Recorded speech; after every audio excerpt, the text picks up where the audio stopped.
안녕하세요. 귀로 여는 세상, 영심의 책방 가족 여러분, 환영합니다. 오늘의 작품은 문순태 작가의 타오르는 강 제2부 깨어있는 밤을 함께 감상하시겠습니다. 타오르는 강 문순태 제2부 깨어있는 밤.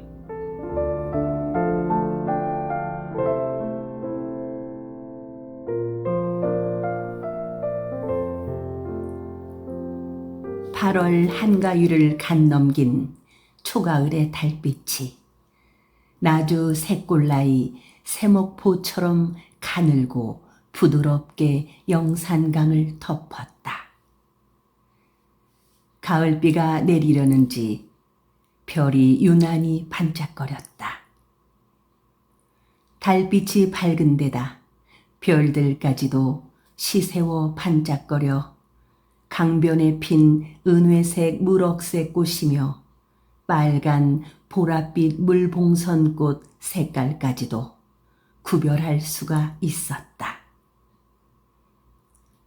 바람마저 숨을 죽인 강변은 갈대잎 하나 움직이지 않았다. 바람이 불지 않는 날 밤에는 영산강도 울지 않았다. 달빛은 눈이 내리는 날의 대낮만큼이나 밝고 별은 금성산 횃불놀이 하던 날밤의 화신보다 빛나고 바람마저 숨을 거둔 듯 은회색의 무럭색 꽃 하나 움직이지 않는 날 밤의 영산강은 꿈속처럼 고즈넉했다. 강물도 흐르지 않고 제자리를 맴도는 듯 싶었다. 꿈속 같은 영산강변 갈대밭 사이로 속옷 차림의 여인네가 꿈꾸듯 나비처럼 너울거렸다. 그녀는 갈대밭 사이를 뛰어다니다가 지난 여름 큰 물이 뿌리를 뽑아 보기 흉하게 넘어뜨린 팽나무의 밑동에 앉아 있기도 하고 갑자기 하늘을 향해 고개를 바짝 쳐들고 두 팔을 휘젓는가 하면 강물이 소리도 없이 모래톱을 핥아대는 강변을 산매 들린 듯 맨발로 뛰었다. 그녀는 마치 달빛에 흘리기라도 한 듯 영산강에 달이 떠오르자 강변으로 뛰쳐나와서 쏘다녔다. 그녀의 행동은 달이 가장 밝았던 한가인 날 밤부터 시작해 나흘째 계속되었다. 김치근 어머니였다. 아들 김치근이가 부롬의 박초시 하인들한테서 몰매를 맞고 죽은 그날 밤부터 그녀는 밤만 되면 집을 뛰쳐나가곤 하였다. 아무도 김치근의 어머니를 말리거나 붙잡을 수가 없었다. 첫날에는 날이 밝은 뒤에야 계산기슭 후미진 참나무 숲속 바위 틈에 바들바들 떨며 꿍겨 박혀 있는 것을 가까스로 찾아냈다. 밤새도록 얼마나 헤매고 다녔는지 옷이 걸레 조각처럼 갈기갈기 찢겨 있었으며 얼굴과 손발에는 여기저기 뿔긋뿔긋 피가 솟고 비녀마저 빠져버린 머리는 먼지 낀 땅가시 덩굴처럼 뒤엉켜 있었다. 마을 사람들이 업어다 방에 뉘고 살구씨를 다려 먹인 뒤에야 정신을 수습했으나 간밤에 어디를 쏘다녔는지 자신도 모르고 있었다. 그녀는 잠시 천리 밖을 보기라도 하듯 먼 시선으로 벽을 보고 우두커니 앉아 있다가 까무룩 잠이 들고 말았다. 점심때가 되어서야 며느리가 깨우자 얼핏 잠에서 깬 김치근 어머니는 숟갈을 들었다가 그냥 놓으며 죽은 아들을 찾더니 방돌이 꺼질 듯 한숨을 몰아쉰 다음 이내 스르르 누워 잠이 들었다. 온종일 통잠을 잔 그녀는 달이 떠오르고 며느리가 깊이 잠이 들자 다시 달빛을 밟고 집을 나갔다. 오경이 지나서야 시어머니가 없어진 것을 알고 깜짝 놀란 김치근 아내가 마을 사람들을 깨웠고 장정들이 횃불을 밝혀들고 강변이며 계산 기슭으로 찾아 나섰다. 밤새도록 산과 강변을 뒤졌으나 찾지 못했다. 영산강에 빠졌는가 싶어 쪽배를 타고 구진나루까지 내려가 보았으나 허탕을 쳤다.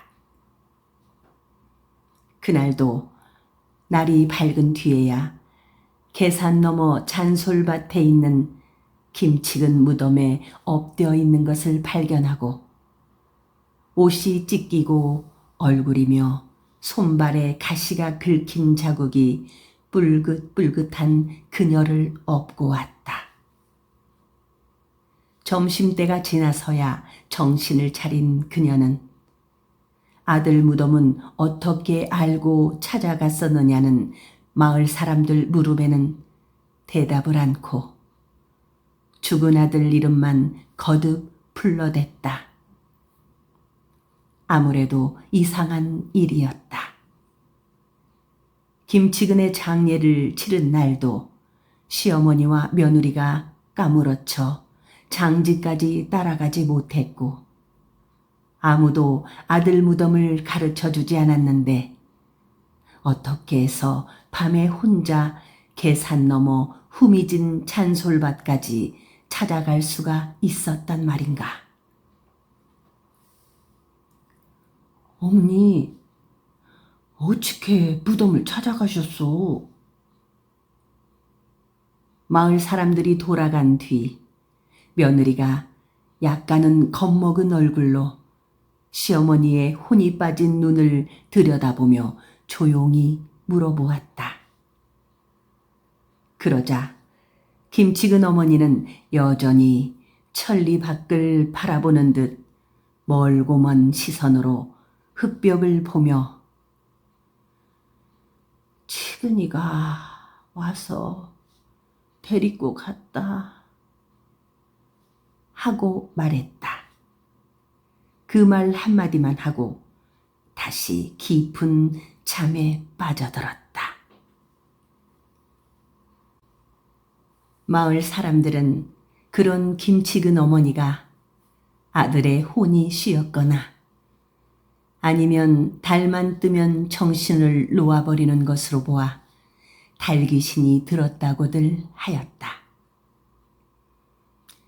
남편이 몰매를 맞아 죽은 판국에 시어머니까지 귀신에 씌었다는 마을 사람들 말에 섬뜩해진 김치근 아내는 어찌할 바를 모르고 허둥대기만 하였다. 그녀 자신이 생각해 보아도 시어머니의 갑작스러운 변화가 심상치 않은 듯 싶었다. 더욱이 시어머니 하는 말이 죽은 아들이 무덤까지 데리고 갔었다고 하니 마음이 여러 가지로 심란하게 홀매치는 것이었다. 이틀 밤을 산을 헤매며 이슬을 맞은 김치근 어머니는 숟갈은 입에 대지도 않고 통잠만 자더니 신안고난 앓기 시작했다. 특별히 아픈 데도 없이 끼역끼역 헛구역질을 하면서 방돌이 꺼지는 듯한 한숨과 함께 알아듣지 못할 소리로 쭝얼쭝얼 했쌓고 두 눈이 퀭하게 깊어지며 빼빼 말라갔다. 밥은 안 먹고 물만 들이켰다. 신혈이 나고 오한이 드는 것도 아니고 그렇다고 어디 한 곳 통증이 있는 것도 아닌데 정신이 실랏같이 가늘어지면서 온몸이 물 묻은 솜처럼 나른해지는 것이었다. 김치근 아내는 시어머니의 병을 고치기 위해 귀한 호두를 구해 까먹이고 잣을 가루로 만들어 뜨거운 물에 타서 마시게 하는 등 병구안을 게을리 하지 않았으나 차도가 없었다. 그러면서도 김치근 아내는 밤만 되면 또 시어머니가 집을 뛰쳐나갈까 걱정이 되어 방문을 걸어 잠그고 옆에 꼭 붙어 잤다. 그러나 김치근 어머니는 사흘째 되는 날 밤에도 집을 뛰쳐나가고 말았다. 사흘 동안 곡기라고는 아무것도 입에 넣지 않고 머리가 맑아진다는 호두 2알과 잣을 조금 먹었을 뿐 물만 마신 시어머니가 또 집을 뛰쳐나가자 김치근 아내는 한밤중에 엉엉 울면서 마을 사람들을 깨웠다. 낮에는 뒷가는 길에도 비척거릴 만큼 탈진되었기에 그날 밤에는 아무데도 나가지 못하겠거니 방심을 한 것이 잘못이었다. 마을 장정들이 계산 넘어 김치근의 무덤에 가보았으나 김치근 어머니는 보이지 않았다. 새끼네 들판과 영산강 갈대밭을 이잡듯 뒤져보았으나 찾을 수가 없었다. 날이 희번하게 밝아서야 광나루 조금 못 미쳐 미루나무가 듬성듬성 서 있는 명아주 여귀밭에 죽은 사람처럼 하늘을 향해 반듯하게 누워있는 그녀를 발견했다. 뒷감길도 비척거리는 몸으로 어찌게 광나루에는 가셨는겨? 김치근 아내는 해가 지붕 위에 덩실하게 걸릴 무렵 통잠에서 깨어난 시어머니한테 추적추적 울면서 물었다.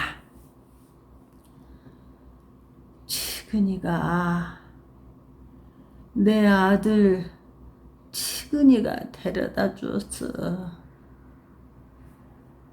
김치근 어머니는 그 말만을 하고는 눈 뜰 기력조차 없는지 다시 잠들어 버리고 말았다.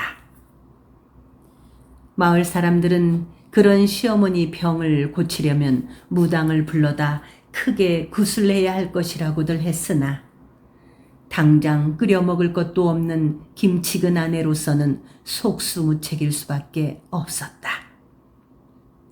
김치근 아내가 할 수 있는 일이란 그녀가 어렸을 때 얼핏 그녀의 친정어머니가 하던 것을 보아온 대로 가위의 손잡이에 실을 매달아 흔들어 돌리면서 시어머니의 병을 낫게 해 주십사 하고 가위신에 비는 것이었다. 그녀는 해질녘에 영산강에 나가서 두 손을 펴서 하늘에 대고 합장하면서 빌기도 하였다. 나흘째 날 밤에 며느리는 잠들기 전에 시어머니의 말기끈에 노끈을 달아 자신의 손에 묶었다. 그녀가 잠든 사이 시어머니가 방에서 나가면 노끈이 잠든 그녀의 팔목을 잡아당겨주게 해놓았다. 그렇게 해놓고도 마음이 놓이지 않는 며느리는 꼬박 나를 세우는 한이 있더라도 시어머니를 밖에 못 나가게 하기 위해 심짓불을 밝히고 앉아 있었다. 그것만으로도 마음이 놓이지 않아 마을 장정 두 사람이 방문 밖에서 나를 세우며 지키도록 하였다. 마을 사람들 생각에도 밤새도록 산을 헤매며 김치근 어머니를 찾아다니는 것보다는 차라리 순번제로 집을 지키는 편이 훨씬 마음 편할 듯 싶었다. 그러나 그날 밤에도 김치근 어머니는 며느리가 얼숭얼숭 졸고 있는 사이에 치마를 벗어버린 채 기척도 없이 집을 뛰쳐나가 버리고 만 것이었다. 김치근 어머니는 하늘을 향해 다시 한번 두 팔을 벌려 합장을 하면서 중얼중얼 아들의 이름을 불렀다. 그러면서 강물 쪽을 향해 연신 머리를 조아렸다.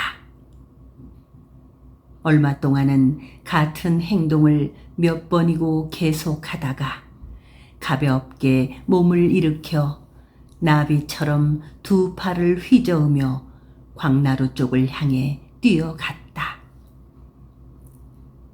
나흘 동안 곡기를 안 하고 물만 마신 몸으로 몸을 날리듯 강변을 쏘다니고 있는 것을 마을 사람들이 본다면 아무도 믿지 않을 것이었다. 그녀는 오히려 성한 사람보다 더 기운이 펄펄 뛰는 것 같아 보였다. 버선도 꿰지 않은 맨발로 모래를 차면서 두 팔을 휘저으며 광나루 쪽을 향해 뛰어가는 그녀의 모습은 사람 같지가 않았다. 게다가 비녀까지 뽑아버려 3단같이 긴 머리가 상반신을 흔들 때마다 치렁치렁 춤을 추어 달빛에 비쳐 보이는 그녀의 모습은 죽은 사람의 홀령 같았다. 벌써 며느리를 맞은 몸이긴 하지만 김치근 어머니 나이는 아직 39살밖에 되지 않았다. 아직 달거리를 하고 있었고 워낙 어려서 김치근을 낳았기 때문에 몸도 별로 축나지 않아 곱게 단장을 하고 나서면 남자들을 꼬드길 만도 하였다. 지난해 겨울 아들 치근이가 장가가는 날 난생 처음으로 머리에 동백기름을 바르고 비단 옷을 입었는데 그때 이웃 사람들이 그녀를 새색시처럼 예쁘다고들 했었다. 16살 되던 해에 그녀가 모시고 있던 상전한테 겁탈을 당해 종년의 몸으로 아기를 갖게 되어 안방마님에게 죽을 만큼 얻어맞고 팔려가는 암소처럼 멀리 떠나와 치근이를 낳고 시집 한 번 못 가고 생가슴 앓으며 살아온 여자답지 않게 그녀의 얼굴은 아직도 도라지꽃처럼 색깔이 고왔다. 김치근 어머니 등금이는 모래밭을 지나 미루나무 숲을 꿰고 쫓기는 사람처럼 상류 쪽으로 올라갔다. 달빛은 여전히 대낮처럼 환하게 강변을 비추고 있었으며 바람은 차츰 숨을 죽였다. 멀리 불 꺼진 새끼네 마을 쪽에서 컹컹 개 짖는 소리가 들려왔다.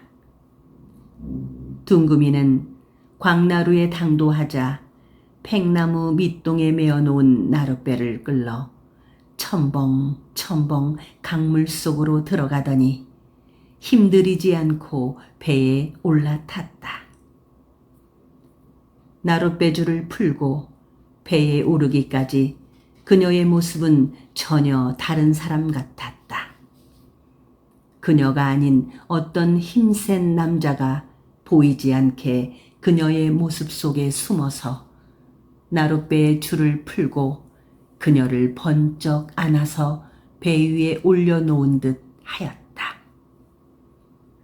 나룻배에 오른 그녀는 달빛이 마치 흰 말의 갈기처럼 부드럽고 깨끗하게 꽂혀내리고 별들이 초롱초롱 빛나는 하늘을 향해 반듯하게 누워버렸다. 아무도 노를 저어주는 사람이 없었는데도 둥금이를 실은 나룻배는 서서히 움직이기 시작했다. 마치 보이지 않는 사공이 노를 젓기라도 하는 듯 싶었다. 나룻배는 서서히 강심 쪽으로 흘러들어갔다. 둥금이는 꼼짝도 하지 않고 나룻배 안에 하늘을 쳐다보며 누워 있었다. 지근아, 달이 지기 전에 서둘러라. 둥금이는 하늘을 쳐다본 채 누워서 다그치듯 말했다. 그러자 나룻배가 더 빨리 움직였다. 나룻배가 영산강 강심에 이르자 여태껏 숨을 죽이고만 있던 바람이 서서히 긴 잠에서 깨듯 찰랑차부락 물비늘을 일으켰다. 바람이 가볍게 물비늘을 일으킬 때마다 강물 위에서 달빛이 팥뿌리처럼 여러 갈래로 튕겼다. 바람이 물비늘을 일으키고 달빛이 강물 위에서 번쩍번쩍 튕기자 나룻배가 점점 빨리 움직이면서 하늘의 별들이 조금씩 흔들렸다. 바람이 깨어나자 영산강 우는 소리가 마치 무거운 한숨처럼 들렸다. 김치근의 어머니 둥금이는 강이 우는 소리에 나룻배에서 벌떡 일어나 앉아서는 둘레둘레 강을 살폈다. 지근아, 오랜만에 영산강이 우는구나. 내 놈이 죽던 날같이 강이 우는구나. 둥금이는 강물 위에 부서지는 물비늘을 보면서 혼잣말처럼 중얼거렸다. 나룻배는 강심에서 하류로 흘러갔다. 그때 강 건너 새끼네 쪽에서 많은 횃불들이 움직이는 것이 보였다.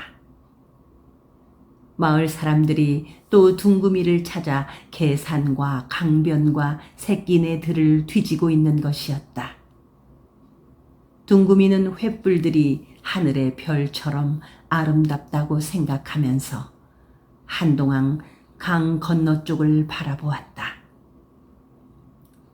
나룻배는 하류로 흘러내려갔다.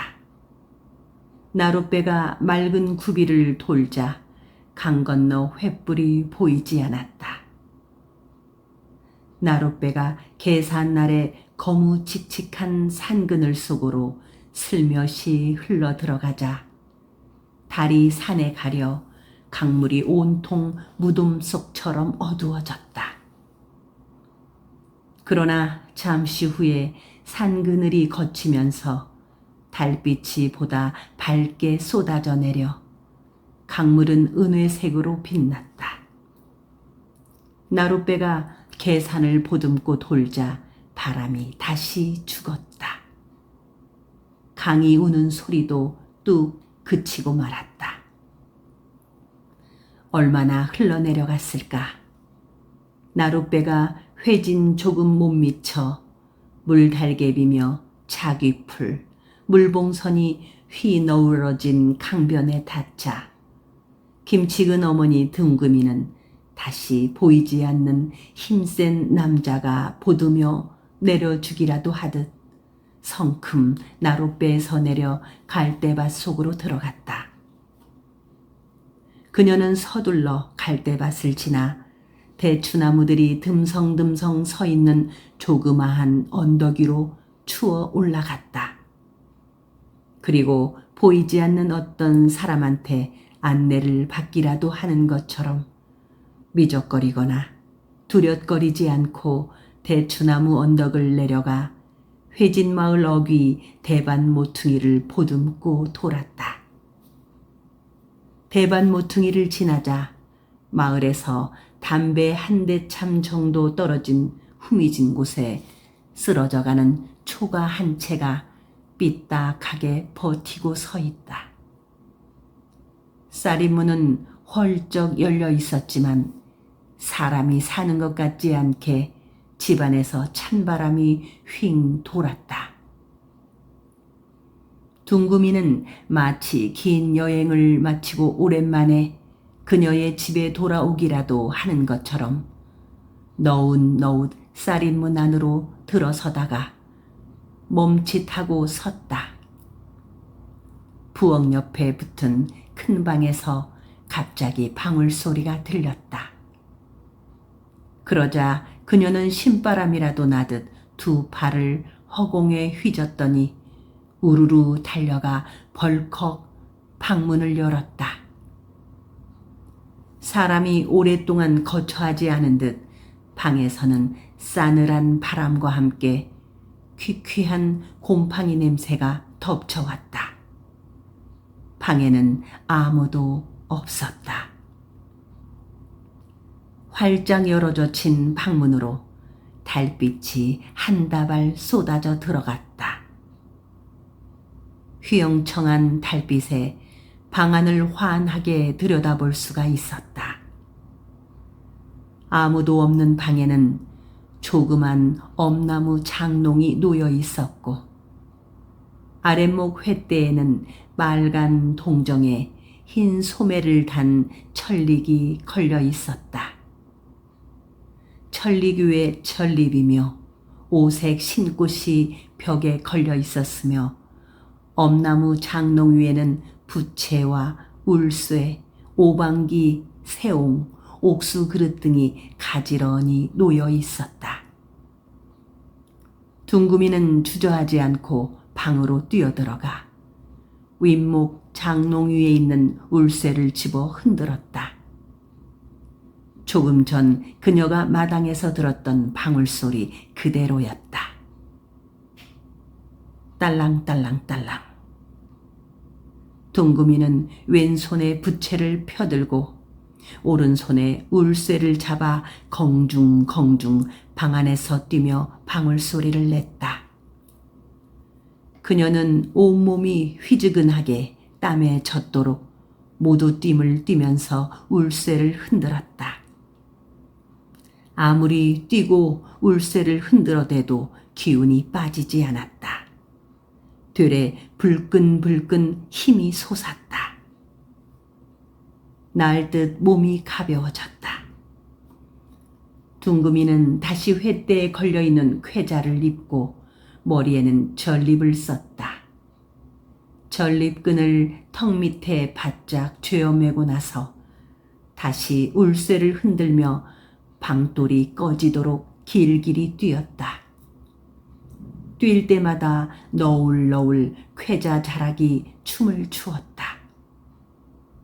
방구석 벽에 걸어놓은 5가지 색깔의 신꽃들까지도 바스락거리는 것 같았다.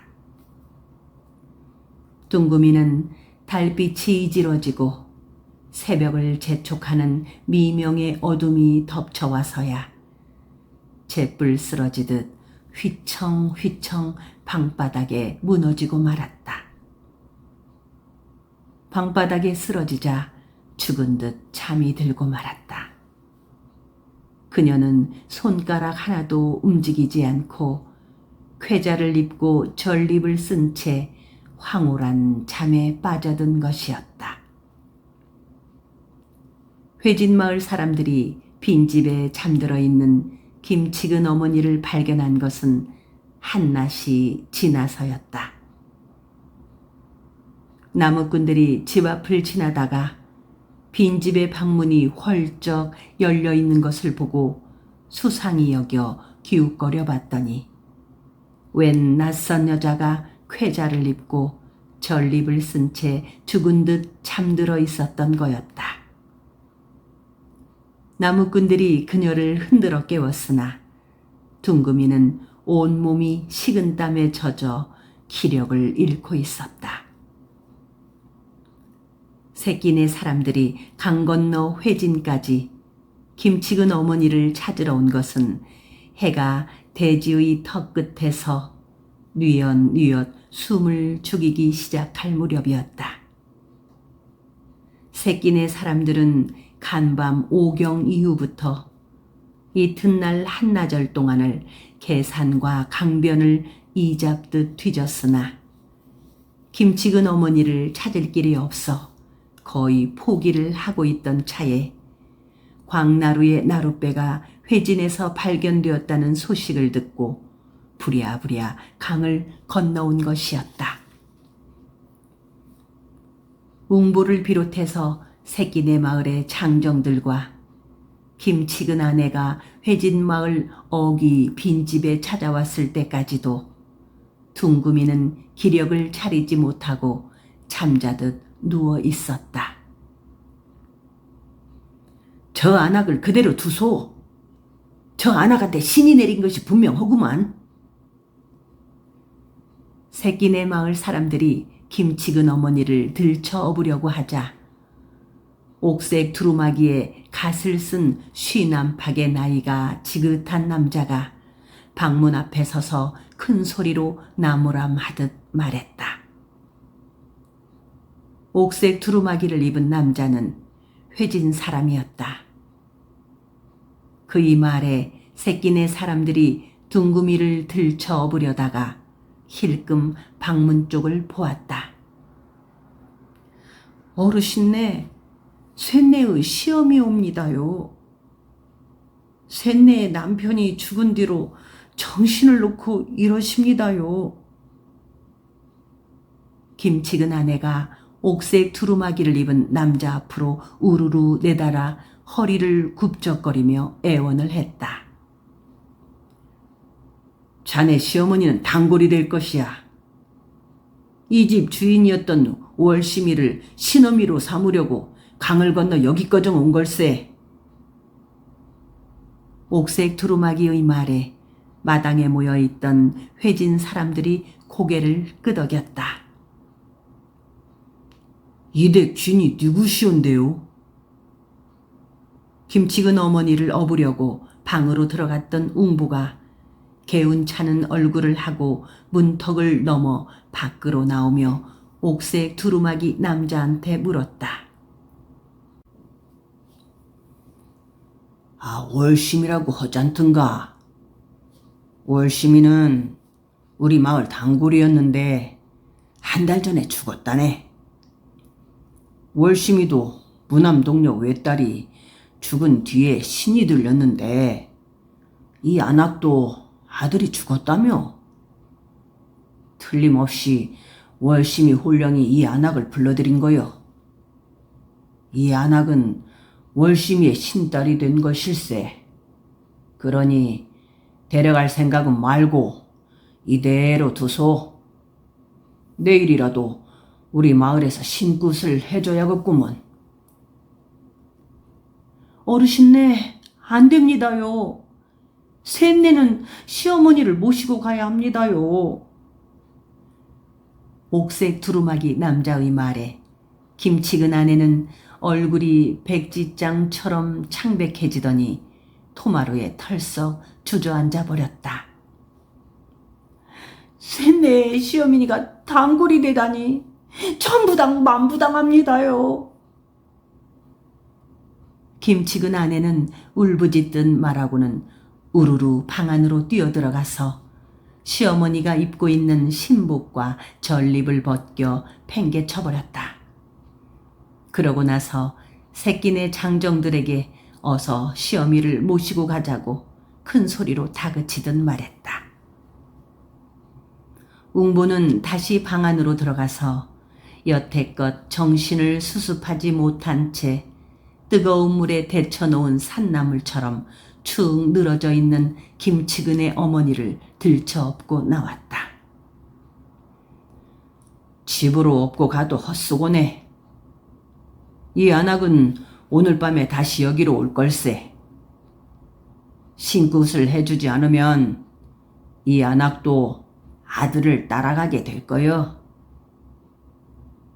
옥색 두루마기 남자는 둥금이를 업고 나가는 것을 애써 말리지 않았다. 그의 말대로 둥금이가 그날 밤 다시 강을 건너 회진 마을 월심이 집으로 돌아올 것으로 믿고 있는 듯 싶었다. 아무도 저 안악을 말리지 못할 것일세. 폴세 저 안악의 골수에 신이 내려와 있어. 월심이 홀령이 저 안악을 덮어 씌웠단 말이시. 노인이 둥금이를 업고 살인물을 나가는 웅보의 뒤통수에 대고 큰 소리로 자신있게 말했다. 옥색 두루마기를 입은 남자 말대로 회진마을 월심이는 딸이 죽은 뒤에 무당이 되었다. 월심이는 옥색 두루마기 남자 집의 부엌댁이었다. 그녀가 67살쯤 되었을 때 목발이 긴 지게에 오쟁이를 얹고 다니며 소금을 팔러 다니던 여만이가 맡기고 갔다. 사흘 안에 딸을 찾아가겠다던 살짝 곰보 여만이는 10년이 지나도 소식이 없었다. 월심이는 나이가 들수록 회진 방죽의 연꽃처럼 탐스러워졌다. 얼굴이 복스러운 데다가 마음씨조차 달처럼 고와서 월심이라고 불렀다. 나이가 찾아 한솥밥을 먹고 있던 그 집 머슴 바우와 짝을 맺어 주었다. 바우 역시 어렸을 때 영산강 큰 물에 부모를 잃고 꼴머슴으로 그 집에 빌부터 살아온 터라 피부치가 없는 외로운 사람이었다. 바우와 월심이는 찐덕지게 정을 붙고 살았다. 그런데 짝지어 살게 된 지 1년도 미처 못 채우고 바우가 연병에 걸려 덜컥 저 세상 사람이 되고 말았다. 바우가 죽은 한 달 뒤에 월심이는 딸을 낳았다. 어미를 닮아 얼굴도 곱고 마음씨도 명주 비단처럼 부드러웠다. 월심이의 딸은 6살 되던 해에 홍역을 앓고 제 외할아버지 소금장수처럼 곰보가 되고 말았다. 그러나 월심이는 죽은 남편의 세경을 받아 다랑이 논 한마지기를 사서 곰보가 된 딸 하나만을 믿고 억척스럽게 살았다. 딸이 커갈수록 월심이의 걱정도 차돌처럼 단단해졌다. 소처럼 억척스럽게 일을 해도 살림이 불어나지 않고 되레 쪼그라들기만 하였다. 가난 따위야 걱정이 되지 않았다. 나이가 들수록 딸의 얼굴에 끌지를 해놓은 것처럼 홈이 촘촘하게 커지는 것이 걱정이었다.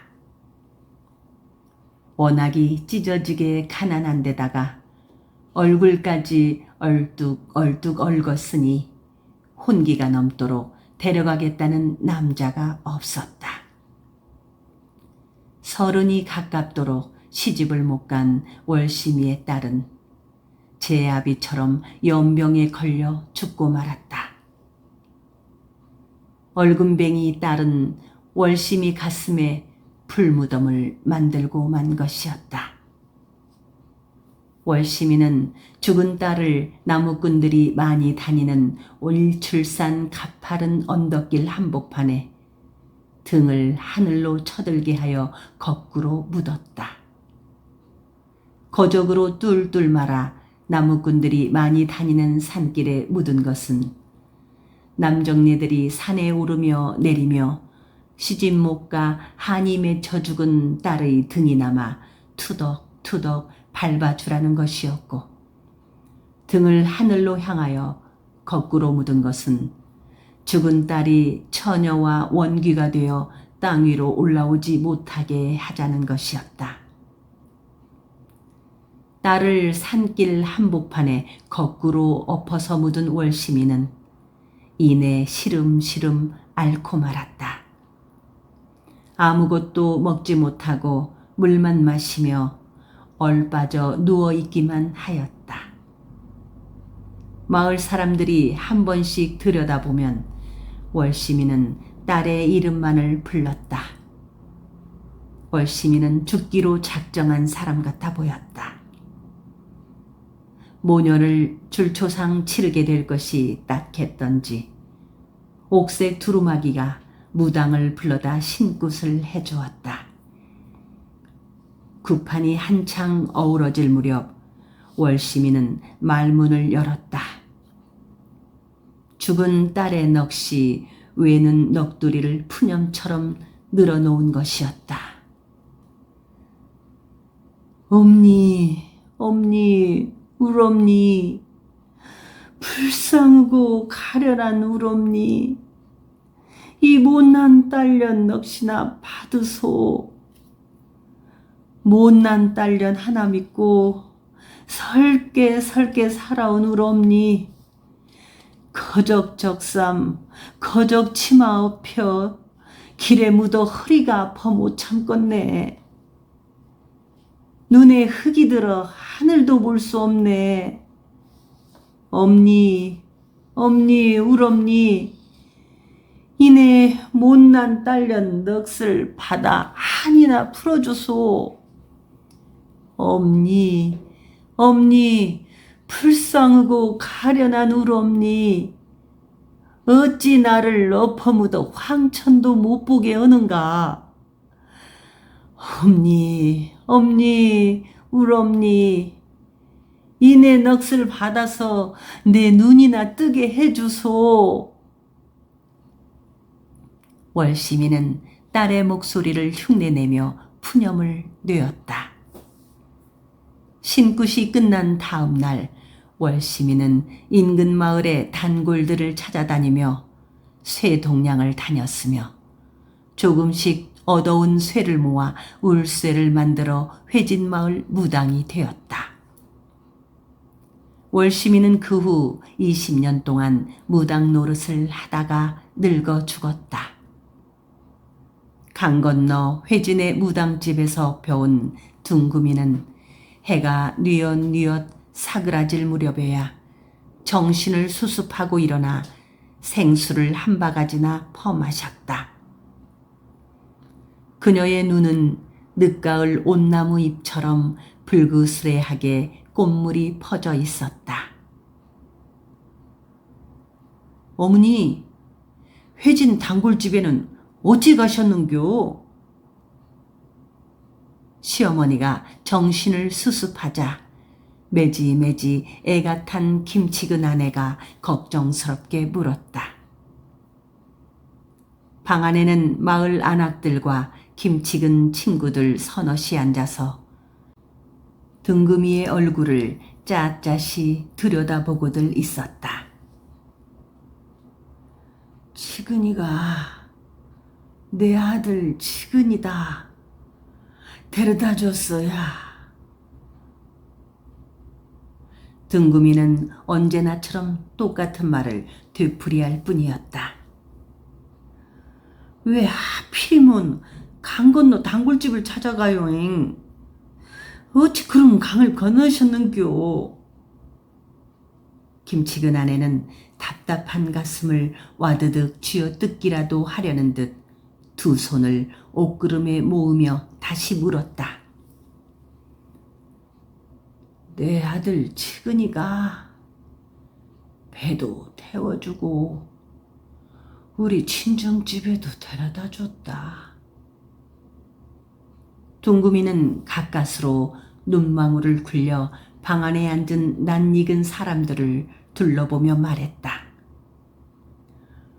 어찌까이 불쌍한 우리 엄니를 어찌까이.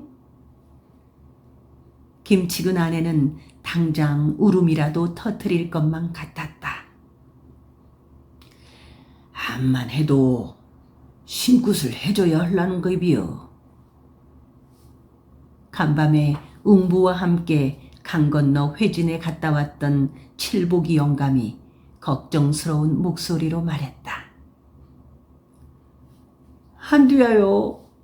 우리 엄니가 단골이 되다니 천부당 만부당해라오. 김치근의 아내가 다시 울먹이는 목소리로 설레설레 고개를 가로저으며 말했다.